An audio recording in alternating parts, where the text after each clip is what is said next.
بسم الله الرحمن الرحيم الحمد لله رب العالمين وصلي وسلم على سيدنا محمد الفاتح لما أغلق والخاتم لما سبق وناصر الحق بالحق والهادي إلى صراطك المستقيم وعلى آله وصحبه ومقداره العظيم صل على سيدنا محمد صلاة تغفر بها الذنوب وتسع بها القلوب وتمتلك بها الأعصاب وتجد بها السماء وعلى آله وصحبه ومن إلى منصور اللهم اهدنا بهداك واجعلنا ممن يسارع في رضاك ولا تولنا وليا سواك ولا تجعلنا ممن خالف أمرك وعصاك حسبنا الله ونعم الوكيل ولا حول ولا قوة إلا بالله العلي العظيم اللهم اختم لنا بخاتمة السعادة واجعلنا من الذين لهم الحسنى والزيادة بجاه سيدنا محمد صلى الله عليه وسلم الشفاعة وآله وصحبه وسلم يا أرحم الراحمين اللهم اغفر لنا سيدنا محمد ورحمة سيدنا محمد ورسولنا سيدنا محمد ورسولنا سيدنا محمد صلى الله عليه وسلم اللهم اغفر لنا سيدنا محمد ورحمة سيدنا محمد ورسولنا سيدنا محمد ورسولنا سيدنا محمد صلى الله عليه وسلم اللهم اغفر لنا سيدنا محمد ورحمة سيدنا محمد ورسولنا سيدنا محمد ورسولنا سيدنا محمد صلى الله عليه وسلم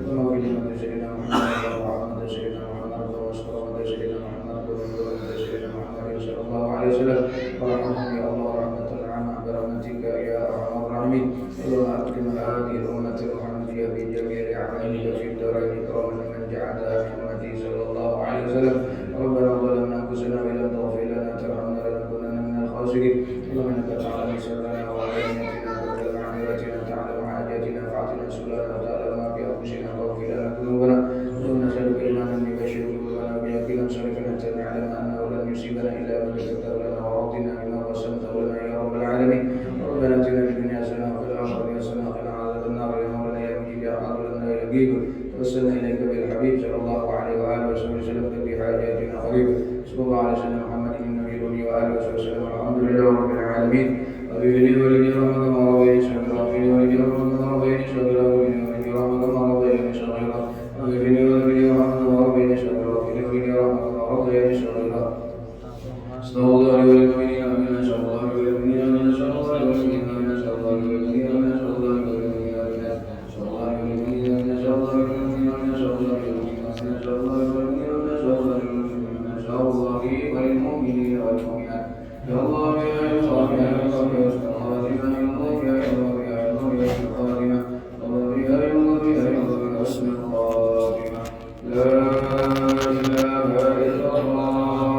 لا إله إلا الله لا إله إلا الله لا إله إلا الله سيدنا محمد رسول الله صلى الله عليه وسلم لا إله إلا الله محمد رسول الله من كل ما جئنا بشيئا إلا المسيح وعين الله لا إله إلا الله محمد رسول الله من كل ما جئنا بشيئا إلا المسيح وعين الله لا إله إلا الله محمد رسول الله في كل ما جئنا بشيئا إلا المسيح وعين الله يشهد عنا سيدنا محمد صلى الله عليه وسلم وأهله يشهد عنا سيدنا محمد صلى الله عليه وسلم وأهله يشهد عنا سيدنا محمد صلى الله عليه وسلم وأهله اللهم بارك لي في الموت وفيما بعد الموت اللهم بارك لي في الموت وفيما بعد الموت اللهم بارك لي في الموت وفيما بعد الموت اللهم بارك لي في الموت وفيما بعد الموت اللهم بارك لي في الموت وفيما بعد الموت أعوذ بك من الهدامة من شر ما خلق أعوذ بك من الهدامة من شر ما خلق أعوذ بك من الهدامة من شر ما خلق بسم الله الذي لا يضر مع اسمه شيء في الأرض ولا في السماء والسميع العليم بسم الله الذي لا يضر مع اسمه شيء في الأرض ولا في السماء والسميع العليم بسم الله الذي لا يضر مع اسمه شيء في الأرض ولا في السماء والسميع العليم قد جاءكم رسول من أنفسكم عزيز عليه ما عنتم حريص عليكم بالمؤمنين رؤوف رحيم فإن تولوا فقل حسبي الله لا إله إلا هو عليه توكلت وهو رب العرش العظيم.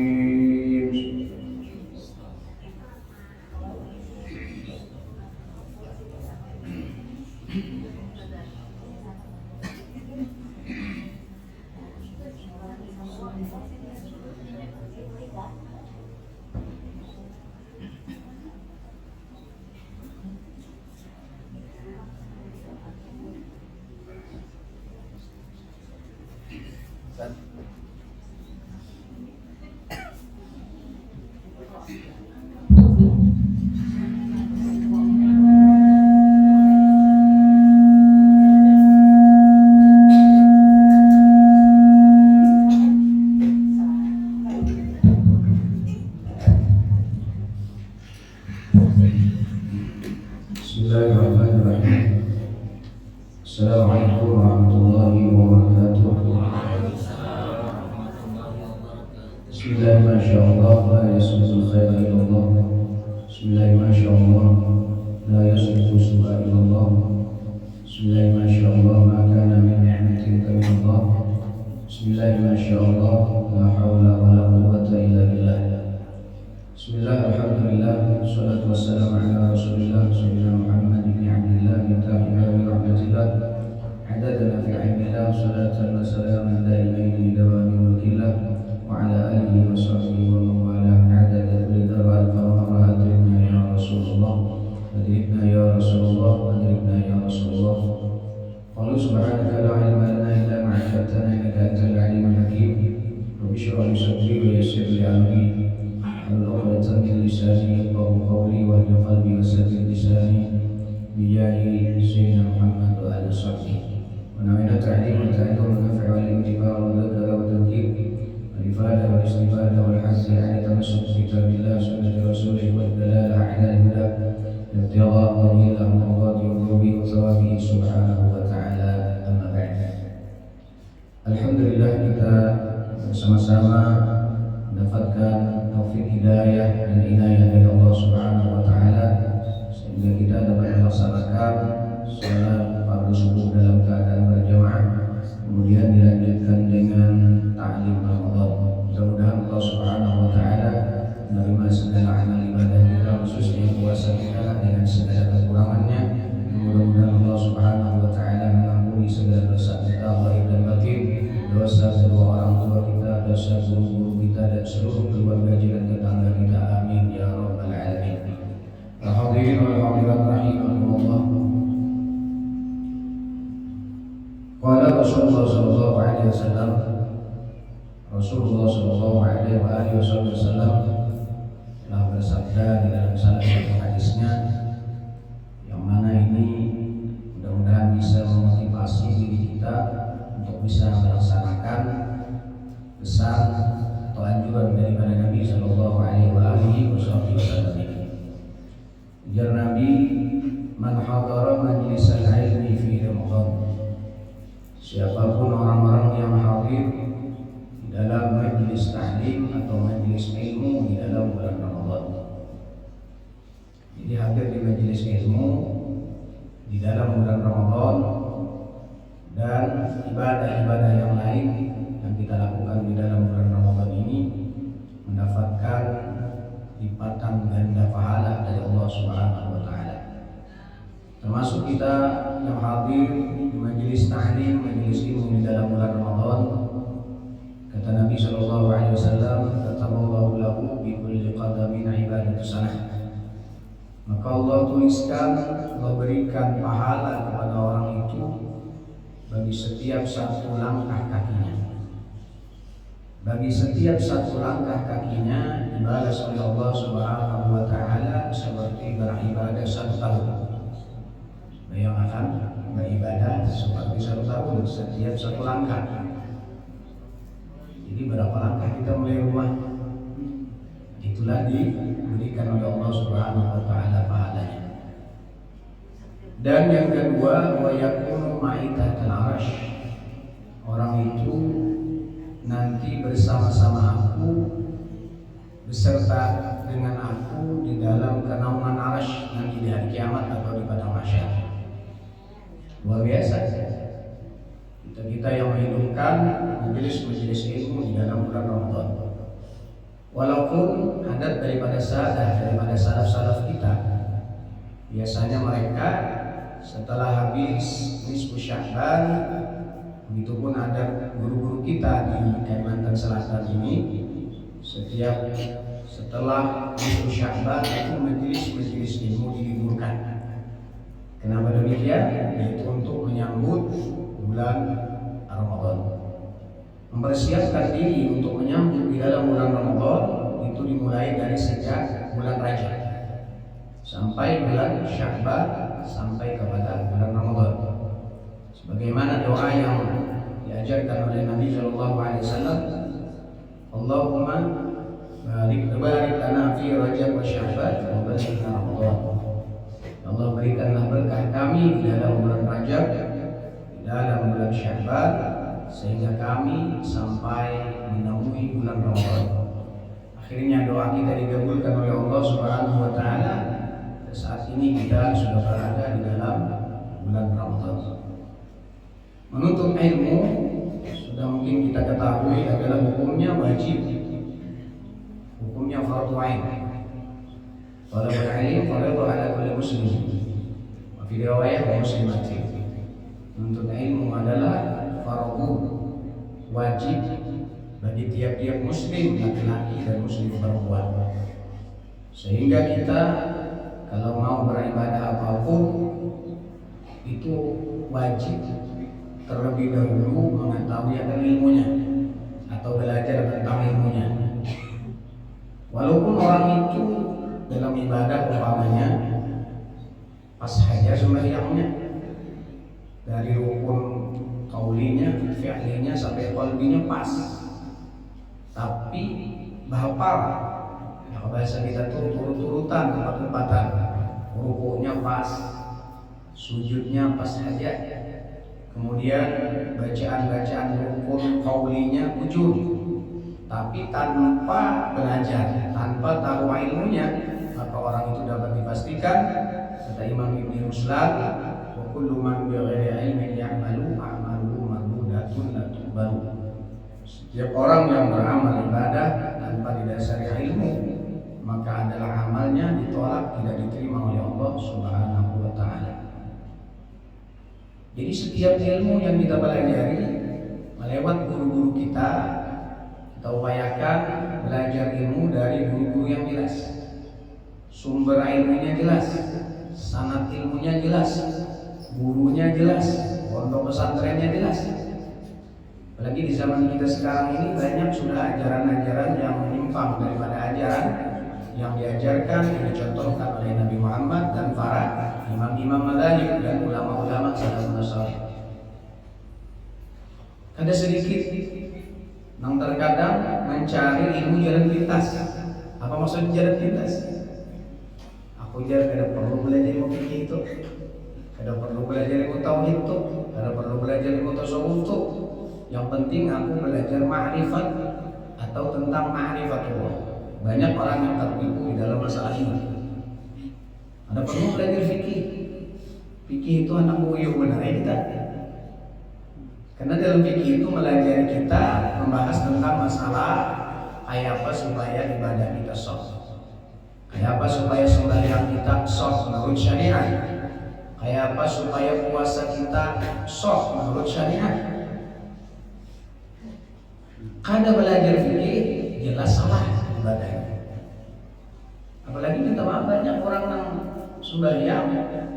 Kalau kita lihat, bukan kita mikir orang, cuman kada kau kada pasti terlihat. Apalagi kalau kita sholat berjamaah atau di masjid, kada sedikit orang yang sembahyang itu kada tahu ilmunya. Di antaranya khusus ibu-ibu kadang-kadang anak ada belajar di mana batas aurat sembahyang pakai mukena, sekali mukenanya sudah molor sampai kelihatan di sini, itu sudah terbuka aurat.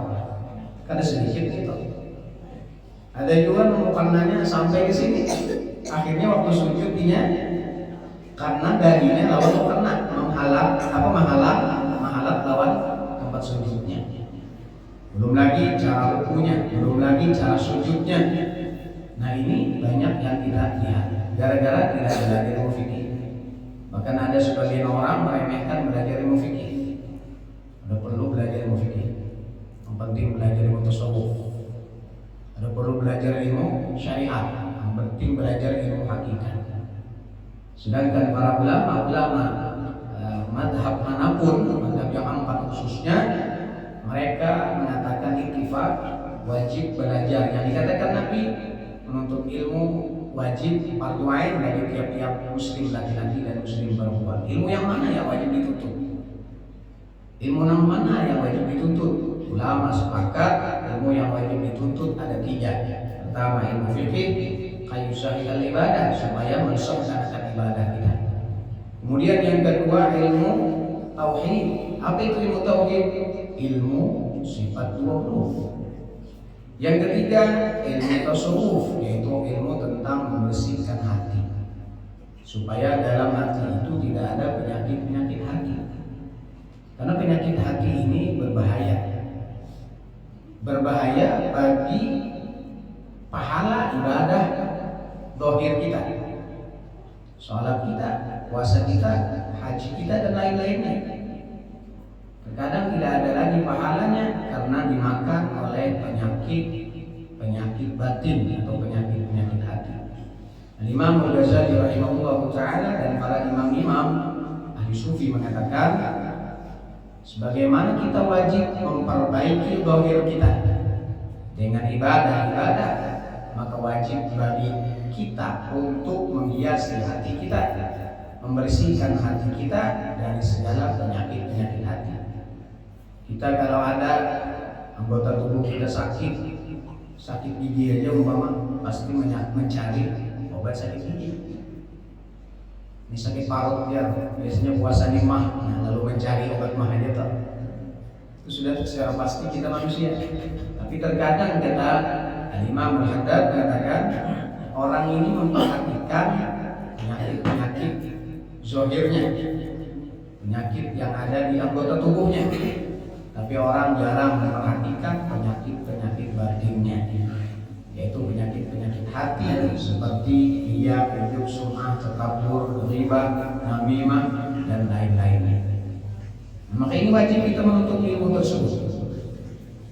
Seperti kita puasa, maka wajib kita mengetahui atau belajar tentang seluk-beluk ilmu tentang puasa, daripada hukum-hukumnya, syarat-syaratnya, dan yang membatalkan itu puasa.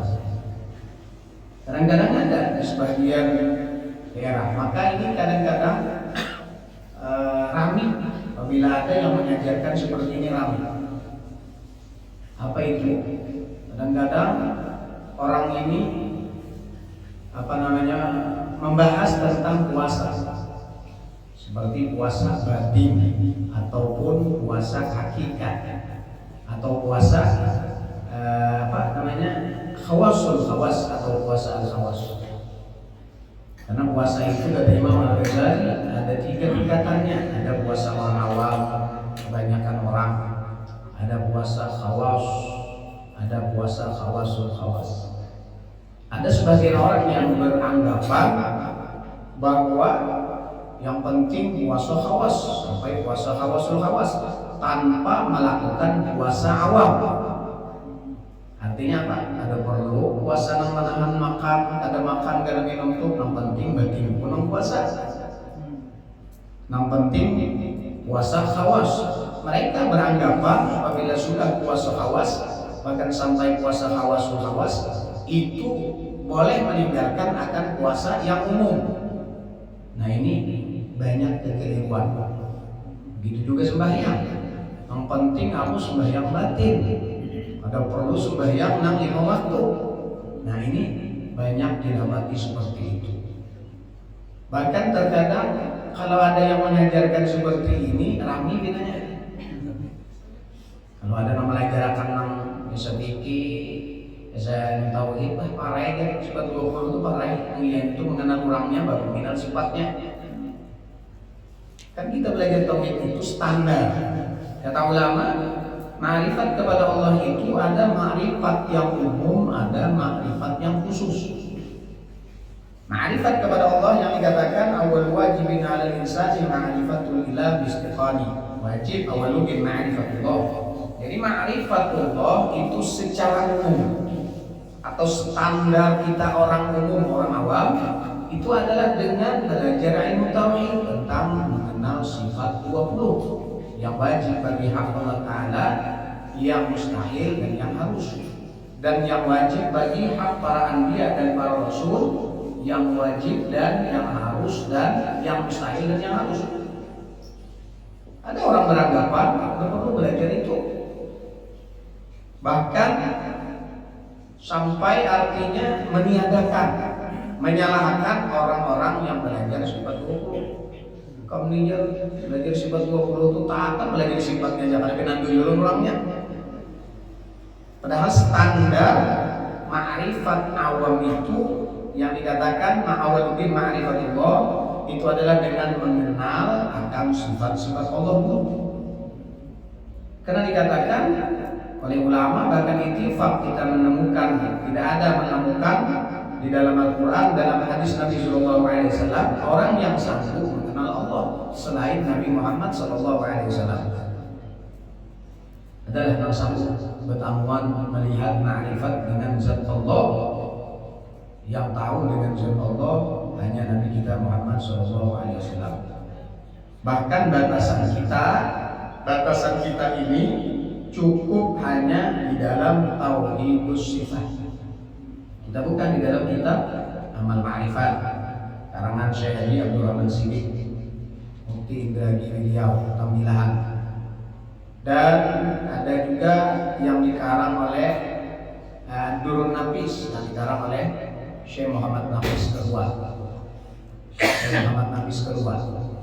Situ disebutkan, jadi ma'rifat tauhid itu kita bertauhid, atau dalam kata lain ma'rifat kepada Allah dengan tauhidus sifat. Ini batasan maqam daripada para aulia Allah Subhanahu wa ta'ala. Wa amma maqam tauhiduz zat, adapun maqam tauhiduz zat itu adalah maqam Nabi kita Muhammad sallallahu alaihi wasallam. Maqam Nabi Muhammad sallallahu alaihi wasallam, kedudukan yang Allah berikan khusus kepada Nabi Muhammad dan orang-orang daripada wali-wali Allah yang maqamnya di bawah qadam Nabi Muhammad. Apa maksudnya? Mereka para wali-wali kutub sebagai khalifah Nabi Muhammad sallallahu alaihi wasallam. Yang lain tidak bisa. Nah, kadang-kadang banyak itu. Bulan kemarin, bulan apa itu, di era Baritu sana, daerah Puncak, Kulilin, mulai dari bulan Rajab tadi, mulai dari Palangkaraya, naik lagi ke Kuala Lumpur, sampai masuk ke daerah Baritu, tempatnya di bawah, di atas pada Puncak. Nah, ada sedikit di sana, ada ajaran-ajaran konon dari Nini Datunya sampai ke wadah wayah ini anak cucunya yang mengajarkan tentang sembahyang itu cukup satu kali. Sembahyang itu cukup satu kali. Kada usah lagi sembahyang, karena apabila sudah sholat itu satu kali, itu Allah Ta'ala tak hutang. Bayangkan biar sekali hari sembahyang Allah Ta'ala tak hutang. Nah, waktu itu pas ulun sampai ke daerah Muarau, nggak semacam itu, ke sana beberapa malam di sana, 3 malam kan, kalau ada salah. Yang sakitnya itu sinyal nggak ada. Listrik apabila sudah malam jam berapa itu mati. Kan mahir kita guring bapak kipas angin sebelum berbahasa. Dapatnya nambah paluan karena konya guring.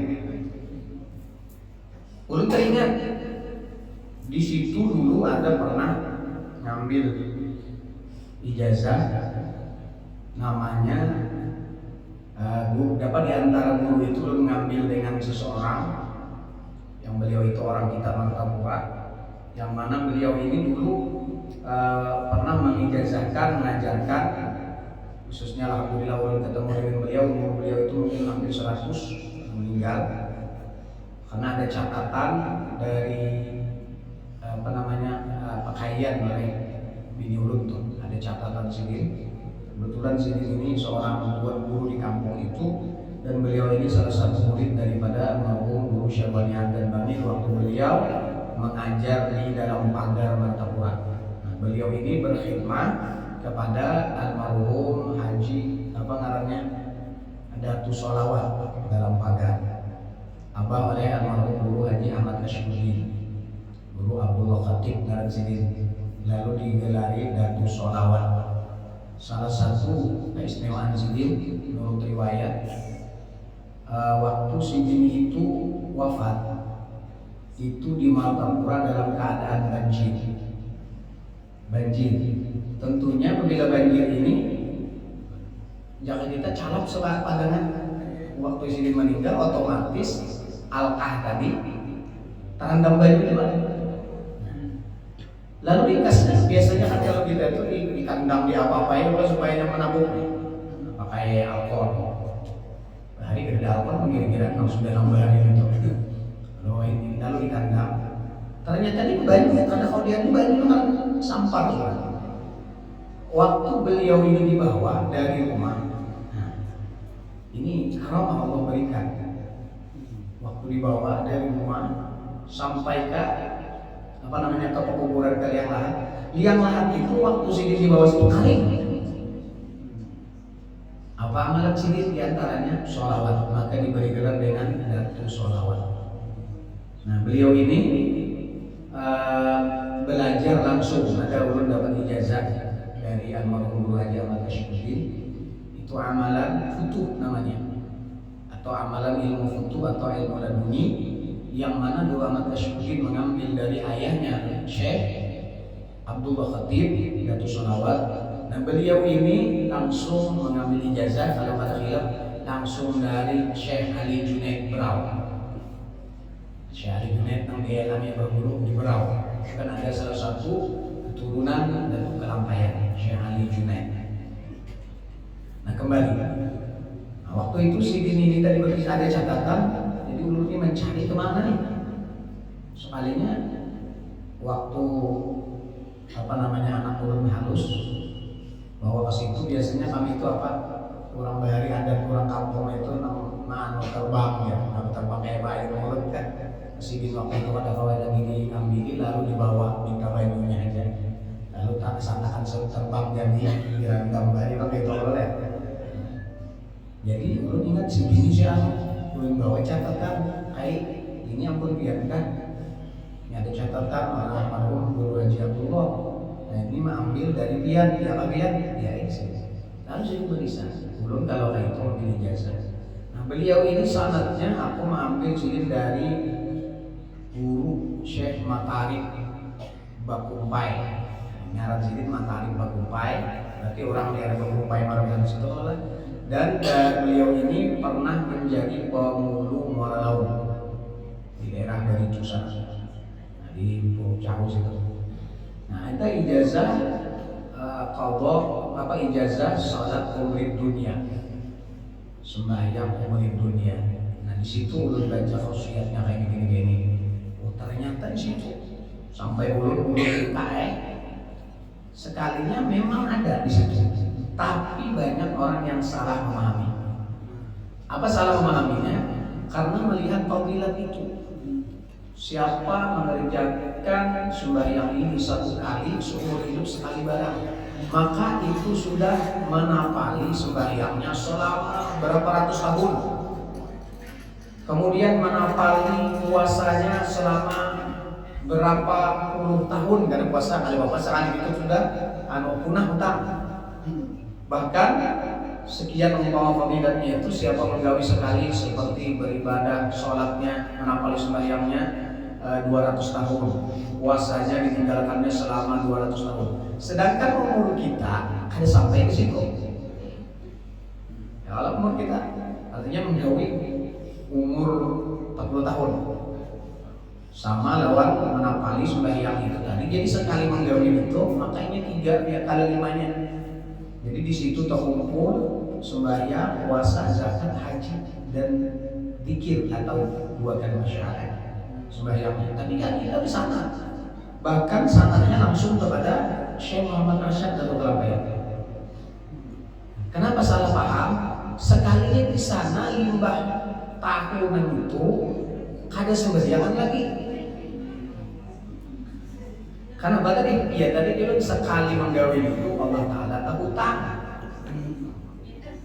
Nah ulun ini umur 40 tahun menggawi itu, berarti ini sama meninggalkan 200 tahun.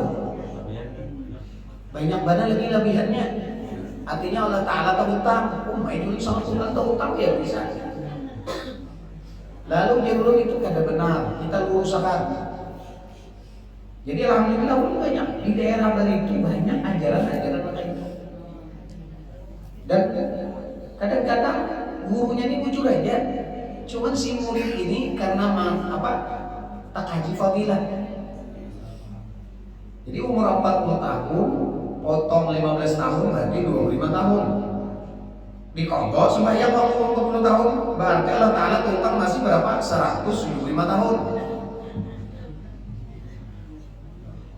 Padahal kita pernah mendengar satu riwayat Rasulullah SAW pernah berkisah seorang ahli ibadah yang tidak pernah sekalipun berbuat maksiat. Malamnya, siangnya diisi dengan ibadah, malamnya sembahyang, siangnya puasa. Di zaman Bani Israil ada seorang ahli ibadah. Kemudian ka'anna qiyamah qad qamat, seolah-olah terjadi kiamat. Lalu orang ini termimpi seolah-olah terjadinya kiamat. Lalu tatkala itu kata Allah Subhanahu wa taala, kata malaikat yang diperintah oleh Allah, wahai fulan bin fulan, masuklah engkau ke dalam surga dengan rahmatku. Jika masuk dalam surga kedatangan dengan rahmatku, kata Allah Subhanahu wa taala. Lalu ujar ahli ibadah ini, Allah protes loh, ulun ini masuk surga berhak. Kenapa? Dengan ulun ini banyak ibadah. Ulun ini sembahyang luar biasa, zikirnya, puasanya luar biasa, ibadah karena pernah sekalipun meninggalkan ibadah.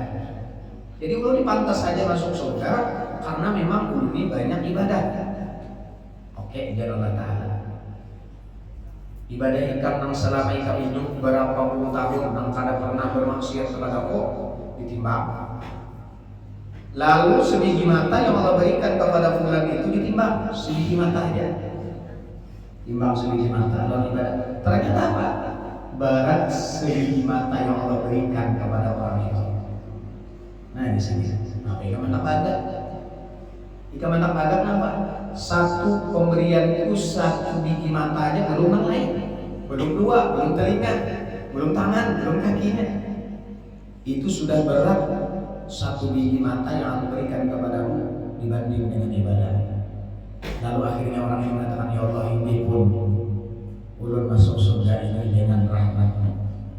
Tadi katakan ulama, kata Rasulullah SAW, sesungguhnya kalian masuk surga bukan dengan amal ibadah, tapi kalian masuk ke dalam surga dengan rahmat. Kata Allah Subhanahu wa taala, kalian masuk surga dengan rahmat Allah Subhanahu wa taala, bukan dengan amal ibadah. Bahwa menakai itu dia masuk ibadah Tuhan anak masuk surga, masuk surga. Nah kada bisa itu bukan aliran bukan sebelah kita. Sebuah tak kadari Jabariyah. Nah maka dari itu kembali. Jadi kita kembali kepada ajaran yang dibawa oleh Nabi Shallallahu Alaihi Wasallam untuk kita menuntut ilmu agama yang diwajibkan oleh Allah Subhanahu Wa Taala. Maka orang yang menuntut ilmu ini dikatakan oleh Nabi SAW, man salaka tariqan yaltamisu fihi ilman sahalallahu lahu tariqan ilal jannah. Orang yang berjalan menuju tempat taklim, tempat majelis taklim, maka orang itu sesungguhnya Allah mudahkan untuknya menjalani akan jalan surga. Sahabat Allah Allah mudahkan baginya itu jalan untuk menuju surganya Allah Subhanahu wa taala. Sekali lagi kita banyak sekarang ini nampina model-model banyak duit, nampina ada sembahyang banyak duit. Padahal dikatakan kata Imam Al-Hasan Al-Basri, talabul jannah bila amalin zanbun minaz zunub. Orang itu mengharapkan surga. Nyata kita berdatang tentang surga, ya Allah ada anak neraka.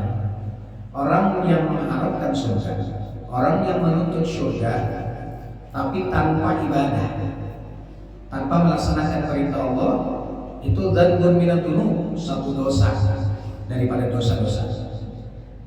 Kurang nih, apa ngarannya ada ibadah, tapi aku yakin surga, aku di surga. Itu satu dosa daripada inya meninggalkan ibadah. Meninggalkan ibadah tadi sudah berdosa.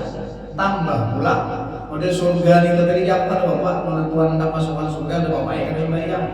Nah itu adalah salah satu dosa lain, artinya dosa tambahan daripada dia meninggalkan akan ibadah tersebut.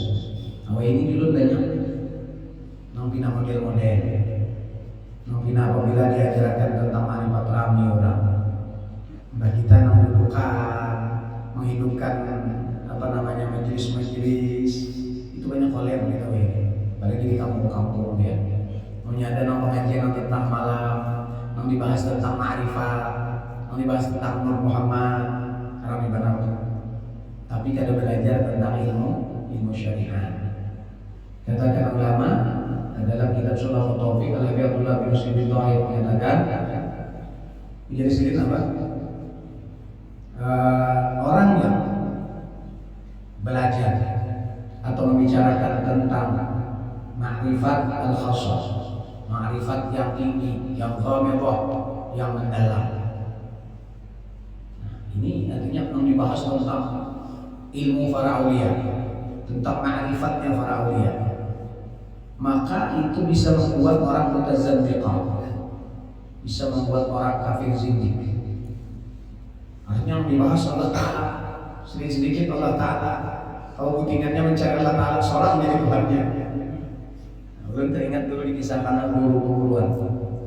Hati-hati nangai di sini kamu mencari Tuhan. Ada satu kisah. Ini kisah, tapi kisah ini berkenaan dengan orang ini banyak mencari Allah Ta'ala. Dulu ada kisah di sini, kucing mencari Tuhan. Judulnya kucing mencari Tuhan. Jadi kucing ini subuhan yang ingin itu titik terbubur di sungai. Mengarap terbubur di sungai kedinginan, menggatal kucing. Ujar kucing ini, menggatal. Apabila ada nang kawa mampi akan nampuni menggatar nih, nang mengaringakan baju nih bagi tutupan kok. Siang matahari timbul, kucing menggatar. Matahari kering bajunya, ambil kedinginan. Nah, ini kucing matahari di Tuhan kok. Musyahadah kucing lawan matahari. Di kucing. Sekalinya matahari ini tadi limbah dapat nyali awan naung. Nah, dia kucing matahari kalah lawan awan sekalinya. Berarti awan itu kan lebih hebat dari matahari. Musyahadah pula lawan si awan, bahwa awan ini Tuhan. Dilihat pula musyahadah ditihir oleh kucing awan. Sekalinya awan ini tadi kalah lawan angin. Nah, dibawa oleh angin hilang dari oleh angin. Nah, dia kucing harap angin juga pada awan ini sekalinya. Berarti angin itu kan musyahadah pulang lawan angin.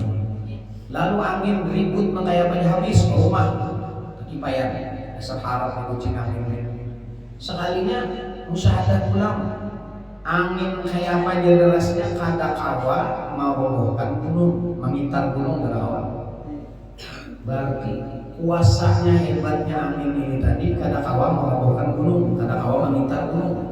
Berarti gunung bila nang lebih hebat dari angin. Musyahadah lawan si kucing. Kemudian datang kucing ke gunung, didatanginya. Sekalinya di dalam gunung itu, di gunung ada lubang.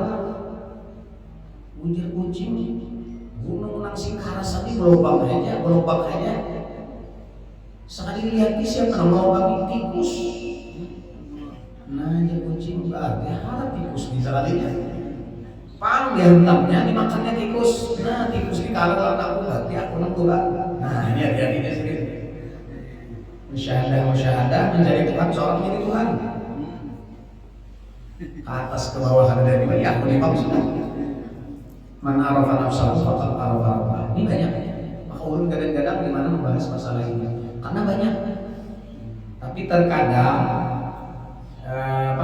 di kampung-kampung itu ada pengajian yang seperti itu, laginya masih halus dibiarkan. Limbahnya sudah ganal, lalu tengalir. Aturannya nanginya masih halus, masih berdua, masih itu yang harus diperiksa. Maka di kampung-kampung ada aja yang kayak itu. Di kampung-kampung ada aja. Maka harapnya bukan dirinya. Kampung ulun situ ada juga ya. Pokoknya di kampungnya kada ada nang sohnya, kada nang sampainya baca doa arwah. Bahuli kada nang sampainya, itu maju harapnya. Jadi dulu bila sahuan sini langsung baca doa, sini tahu nang sampai. Macam-macam boleh kisah. Ya kurang nang keriungan nang yang Allah Taala, Allahu Akbar, Allahu Akbar. Ayat Tuhan tu ganal, yang bisa ganal, lihat Tuhan ganal. Nah luput aja pulang tak. Kisah pandai harap benar. Tapi terlihat kalau masjid ada suah. Kalau anggar orang tarawih ada suah juga. Jangan nang tarawih nang wajib hanya ada suah. Nah jadi luput aja. Bah guru aku lawan fulan bin fulan, guruku wali. Guru seorang wali, seorang kaya apa? Gurunya wali, seorang kaya apa? Dan gurunya itu ujar sidin juga wali. Ujar sidin bahwa si gurunya wali. Ternyata tidak sesuai dengan amalan para wali. Kalau wali, orang makam wali itu semakin tinggi martabatnya di sisi Allah, semakin banyak ibadahnya kepada Allah. Dikiranya kalau sudah jadi wali itu parai sembahyang. Menang wali yang parai sembahyang itu wali berhidup gitu. Wali berhidup itu ya sembahyang. Kayak wali siapa kan seperti lanjang, wali yang nomor enggak, wali yang menanda kayak itu lanjang itu sama. Dulu ingat dulu kita kisah sendiri. Ada orang datang pada seorang guru dulu berkisah datang nanya sini ada orang pada mencari ilmu nakal sembahyangan. Guru ada kayak mau harus sembahyang ada di sini. Wah menangan ada sudah kayaknya. Wah ini yang sudah ya. Nah pak guru ilmunya, uji sini ilmunya ada. Ilmunya apa resepnya nih kamu hendak nang ilmu kalau sembahyangan kau mulai rumah kau nih mulai rumah kau nih kamu mulai sampai ke rumah kamu jalan-jalan itu aja resepnya. Oh menangkap itu aja, kamu nikah mau jalan-jalan, orang nikah orang gila kan wajib sembahyang. Bangunnya sudah gila kan wajib sembahyang. Nanti orang jalan-jalan, orang gila. Makanya belajar wali Allah Subhanahu Wa Taala seperti sekelas wali Nur yang itu sidin orang wali jazbah. Maka ittifaq para ulama kita kada boleh berguru lawan orang wali itu. Kita nak ada sambung. Sidin berdilanjang, kita kalau berdilanjang. Kenapa? Karena masih ada basyariah dalam kita. Nah, jadi orang menjejum itu kayak orang menjejum. Nah, di dalam kitab-kitab tarekah dikatakan seseorang itu dalam perjalanan manusia ini ada menunjuk salib, ada salib menunjuk, ada menunjuk mujarrad, ada salib mujarrad. Nang boleh kita umpati yang dua ini. Kalau orang menunjuk mujarrad itu kan boleh diumpati. Menunjuk mujarrad ya kayak wali yang itu orang menunjuk. Ya kada sembahyang enggak ada apa-apa. Kayak orang gila sih itu kadang-kadang gilanya mulai lebih halus itu tuh dicari akal basyariatnya oleh Allah kayak kenanakan kan ada wajibnya sembahyang orang kenanakan karena yang wajib sembahyang itu orang yang akil balik berakal lagi sudah balik amulinya nang kada berakal kayak kenanakan ada wajib sembahyang padahal sini daripada wali ada orang salib hanya berjalan terus tapi kada sampai kenapa diumpati nang kawal diumpati adalah orang saling menunjuk saling. Kayak apa orang menunjuk saling menunjuk. Orang itu saling berguru dulunya. Berguru bersaling. Imam itu berguru dibimbing oleh gurunya, ditarbiyah oleh gurunya, lalu orang ini wasil kepada Allah Subhanahu Wa Taala. Lalu orang sendiri saling menunjuk. Orang yang saling itu pasti ada jazbahnya. Maka jadi seseman barang siapa mengambil tarekat kepada artinya ada misi gurunya mengajarkan tarekat kepadanya ada suluk yang diajarkan oleh gurunya tarekatnya maka orang itu dirasakan rasa menyejuk dalam dunia. Apa arti menyejuk? yakni diambil akalnya yang basyariah diganti dengan akal yang bangsa robbani, yakni dicabut oleh Allah akal basyariahnya, yakni tidak merasa punya wujud sifat dan akal melainkan hanya wujud Allah yang bersifat wujud hakiki. Semua para aulia Allah pasti dirasakan rasa jazbah ini. Jazbah itu ada sadar. Seperti ada. Nah, kita contohkan tentang orang jazbah tadi seperti Sunan Kalijogo. Beliau dirasakan rasa jazbah tatkala mengambil ilmu sir dari gurunya Sunan Bonang. Simbol daripada bimbingan tarbiyah gurunya adalah menunggui tongkat. Kalau tunggui tongkat ko ini sudah ber. Nah, sidin waktu itu dirasakan menuzuk, ditarik akal basyariah. Apa akal basyariah kita? Kita ini bisa lapar, lapar hendak makan, haus hendak minum, apabila sakit hendak berobat. Ya Allah, itu sifat basyariah karena nah, Sunan Kalijogo di waktu itu dirasakan jazbah. Apa jazbah sidin? Tatkala menunggu tongkat, sidin kada makan, sidin kada minum, sidin kada kepanasan, sidin kada kedinginan, kada kenyamukan. Ya Allah, waktu menunggu tongkat itu jazbah. Kenapa ya? Ini ada orang salah berpendapat.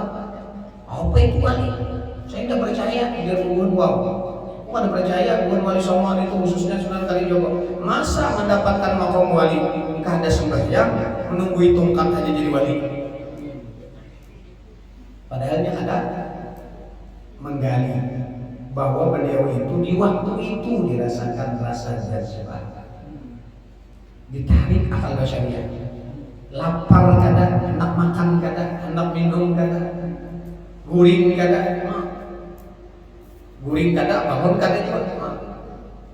Kawal kita itu, nang sawat berapa bulan beliau. Kita sehari ini deh puasa bilang lapar banget sudah. Sehari namanya berbeda juga buka, apalagi nang kayak sini. Nah, ada lagi contoh orang jazbah. Habib Ahmad bin Abdul Rahman As-Sagaf. Habib Ahmad bin Abdul Rahman As-Sagaf ini salah satu murid kesayangan Habib Ali Sayyidil Maulid. Beliau waktu sembahyang di tasyahud akhir, tahiyat akhir. Tahiyatul barakatuh salatu thayyibatul lillah. Sidin kada salam, tetap dalam keadaan tasyahud akhir selama 40 hari. Awalnya diulang-ulang 40 hari tasyahud akhir. Mungkin kita sejam aja kan. Makanya tasyahud akhir itu berarti bisa kesamutan. Bayangkan 40 hari bergerak kada dikira orang meninggal, terkumpul murid keluarga terkumpul. Selama 40 hari sini tasyahud kada salah. Lalu ada di antara murid sini mengazanakan Allahu Akbar, Allahu Akbar, telinga sini. Allahu Akbar, Allahu Akbar. Sekali kali azanakan, Assalamualaikum warahmatullahi wabarakatuh, Assalamualaikum warahmatullahi wabarakatuh. Salam. Bingung sini banyaknya nama hadapi, nabi sini berikam. Pian pun sembahyang dalam keadaan tasyahud akhir selama 40 hari. Kawalan diulang-ulang. Kayak Sunan Kalijogo tau menunggu tongkat tuh kada makan kada minum, kawalan diulang-ulang. Nah itulah arti dalam keadaan jazbah. Maka siapa mengambil tarekat kepadaku serta diamalkannya, maka orang itu dirasakan rasa menduduk di dalam dunia ini. Sudah tidak isyraq. Tadi katakan sedikit. Kata ulama isyraq ini, nah, jadi kita dikatakan ini sudah imsak. Karena apa? Imsak ini apa? Imsak siapa katanya? Isyraq. Itu diliwatakan sedikit kurang lebih 6-8 menit supaya kita Imamul Haddad mengatakan salat sudah isyraq itu bagus digabung 3 niat. Di dalam kitab Imamul Haddad mengatakan 3 niat. Pertama, usalli sunnatal isyraq ma'al duha wal istikharah. Tapi diliwatakan sedikit pada waktunya isyraq itu. Sajakku sembahyang sunat isyraq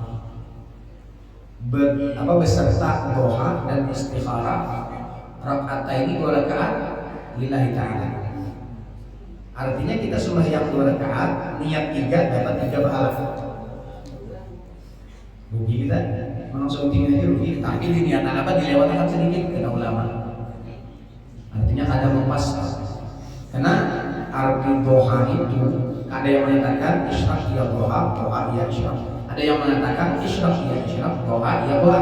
Nah lalu di sini Imamul Haddad beliau dikatakan oleh ulama-ulama di zaman beliau ini termasuk jangan hendak sendiri itu bisa dikatakan seorang mujtahid. Beliau itu hampir ilmunya bisa menjadi seorang mujtahid, orang yang bisa berijtihad. Tapi beliau tetap, aku mengikut mazhab Syafi'i dari beliau. Tapi kata ulama, ilmu beliau ini mampu untuk bisa beliau berijtihad sendiri. Maka dari itu beliau mengatakan boleh. Nah, kita ini berniat isyraq, duha, dan istikharah. Namun enak sembahyang doa bulan puasa ada masalah. Nah, jam 8 kan atau jam 9 kan ya Allah. Namun menjaga pada kita seperempat kan. Nah, jam 9 itu afdol. Silahkan anak 8 rakaat, anak 12 rakaat. Tapi seandainya kita ada, itu sudah termasuk kita melaksanakan sholat duha. Kita mengambil ini pendapat Imam Al-Haddad. Kita ada punya kitabnya. Artinya ada aulia yang kita upati. Maka para imam-imam seperti Imam Al-Haddad ini, beliau berupaya untuk supaya ibadah itu sedikit tapi pahalanya ganal. Seperti beliau terkadang boleh beliau sendiri kita sembahyang sembahyang qabliyah isya. Qabliyah isya itu pun beliau gabung. Usalli sunnat ba'dal adzan ma'a qabliyatal isya wa sunnatar ridha raka'atain lillahi ta'ala. Nah ini beliau Imam Al-Haddad. Sajaku sembahyang setelah azan. Tapi ini khusus qabliyah isya. Sajaku sembahyang ba'dal adzan setelah azan beserta dengan qabliyah isya dan sunat ridha. Ada sembahyang sunat ridha. Kita banyak sembahyang sunat ini yang kita ada ketahui. Mungkin ada di sekitar Jawahirul Humus. Ada sembahyang sunat orang yang kena bawasir. Bawasir itu apa? Ambian kan? Ada kitabnya itu. Ada lagi sembahyang sunat ridha, kita tahu semua. Ada sembahyang birrul walidain. Ada sembahyang qalbi. Nah, sembahyang qalbi ini kadang-kadang bisa bertentangan dengan syariat. Karena sembahyangnya pun tidak dibaca dengan lisan, bacaannya cukup dengan hati. Nah itu ada di dalam kitab Jawahirul Humus. Nah di situ kita menjelaskan tentang hadis talqin dzikir yang Rasulullah SAW mengajarkan kepada Sayyidina Ali bin Abi Thalib. Kitabnya bernama begini, Jawahirul Humus. Wah ini belum mencarikan kawan benar lagi keluar. Belum sampai sempat waktu itu nukar. Ada nukar sempat kitabnya. Belum mencari kuliah gara-gara Jawahirul Humus. Jadi mantap Pak. Banyak sembahyang-sembahyang yang kadang-kadang kita tidak ketahui. Nah termasuk ada dalil orang sembahyang Allah bawain. Artinya mengkodok sembahyang kita yang lewat. Nah kalau kita ini kan Syekh Bakar bin Salim mengerjakan itu di akhir Jumat Ramadan. Itu versi Syekh Bakar bin Salim. Ada versi yang lain setiap malam Jumat dikerjakan. Tapi dengan catatan mengerjakan sembahyang qadha bawain tersebut jangan sampai kita berpendapat bahwa sembahyang itu cukup digawi seitu aja. Nah, boleh. Akhirnya kita bisa sembahyang seumur hidup sekali kayak tadi itu karena melihat fadilatnya. Nah, ini sudah sampai sudah lewat kita lewat 10 menitan. Mudah-mudahan yang belum sampaikan ada manfaatnya. Mudah-mudahan segala ilmu ibadah kita khususnya puasa kita dapat diterima oleh Allah Subhanahu wa taala dan mudah-mudahan kita diberikan oleh Allah Subhanahu wa taala ilmu yang bermanfaat, mudah-mudahan ilmu yang diajarkan oleh guru kita dapat kita amalkan beri manfaat bagi kita dunia wal akhirah. Amin ya rabbal alamin. Allah Subhanahu wa taala dari sini Allah baru sampaikan mudah-mudahan ada manfaatnya. Wassalamualaikum warahmatullahi wabarakatuh.